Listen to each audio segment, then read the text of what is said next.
মা মানেই ভক্তি, মা মানেই বিশ্বাস, আর মা মানেই সব কিছু শুভ হওয়া। আজকে যে গল্প মায়ের জন্য বলবো সেটা বিশ্বাসের গল্প। একটি ছোট্ট গ্রামে রঘু নামে এক দরিদ্র মানুষ থাকত। জীবনে তার অনেক কষ্ট ছিল। চাকরি নেই, সংসারে অভাব, আর তার উপরে বাড়িতে অসুস্থ মেয়েটি। ডাক্তার বলেছিলেন চিকিৎসার খরচ তার সাধ্যের বাইরে।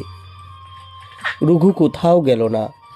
গভীর রাতে গ্রামের কালী মন্দিরে গিয়ে কাঁদতে কাঁদতে বলল, মা, আর কিচ্ছু চাই না, শুধু আমার বিশ্বাসটা যেন হারিয়ে না যায়। তারপর থেকে সে প্রতিদিন মন্দিরে এসে মাকে প্রণাম করত।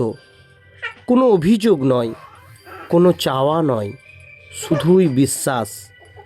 কয়েকদিন পর গ্রামের এক মানুষ হঠাৎ করে রঘুকে কাজের সুযোগ করে দিল।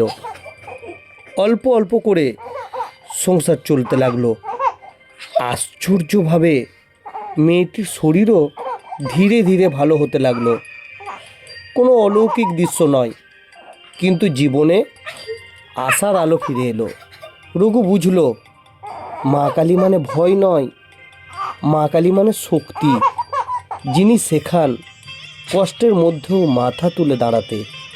সে বলতো, মা, আমার সব দুঃখ নেননি, কিন্তু দুঃখ সহ্য করার শক্তি দিয়েছেন, আর এটাই তো বিশ্বাস। মা কালী সবসময় সমস্যাকে দূর করেন না, কিন্তু সমস্যার সামনে দাঁড়ানোর সাহস দেন।